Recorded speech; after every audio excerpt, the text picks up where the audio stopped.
wrestling fans. My name is Brian Crazy.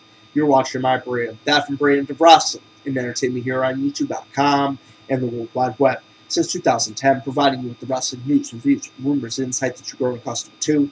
And you saw the title of this video. I am back with my Survivor Series 2012 predictions and previews. Survivor Series will take place tomorrow night, November 18th, 2012. And currently there's 6 matches being advertised for tomorrow night's Survivor Series. The first match of the night will be on the YouTube pre-show live at 7:30 on YouTube.com. And it will feature Jinder Mahal and Heath Slater, 3-man band, going against Tyson Kidd and Justin Gabriel. At one point in time, it was advertised 3-man band versus Team Cobra, which is Santino Marella and Zack Ryder, but that has been changed. Now, honestly, when it was Santino Marella and Zack Ryder going against 3-man band, I would have probably said Santino and Zack are going to get the win in this match. The faces are going to pick up the win. Now, with 3-man band going against Kidd and Gabriel, and the way they've been pushing 3-man band on television as of late, I see them picking up the win in this match. Then we're going to go into the Divas title.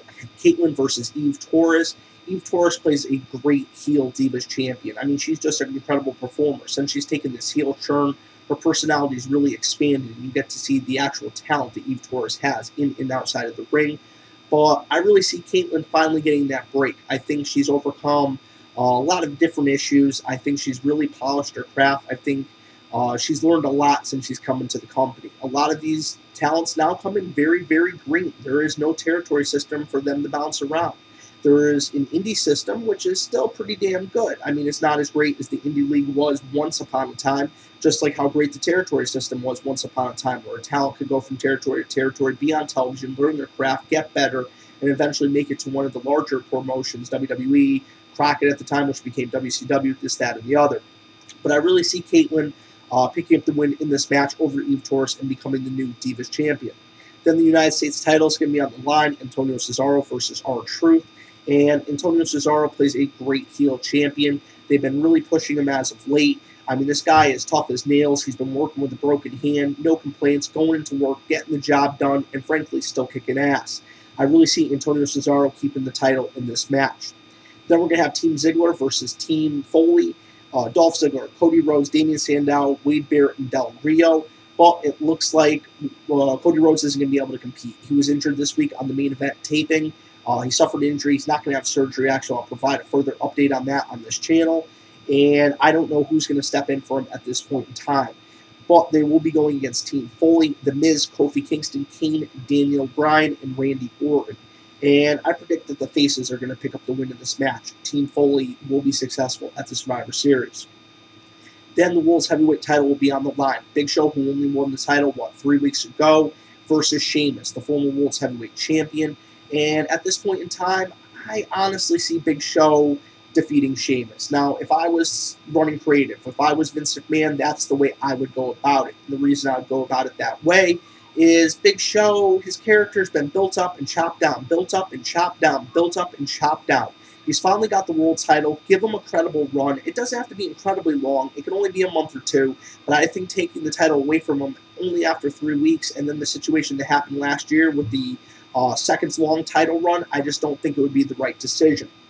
And then the WWE title, CM Punk versus Ryback versus John Cena.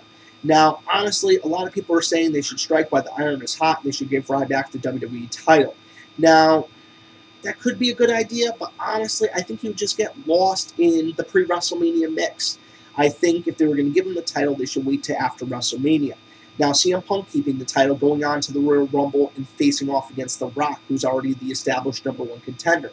That is one way to go at it. You have CM Punk coming in, who's been champion for, 13, 14 months at that point in time. Or John Cena. You have John Cena versus John Cena versus The Rock.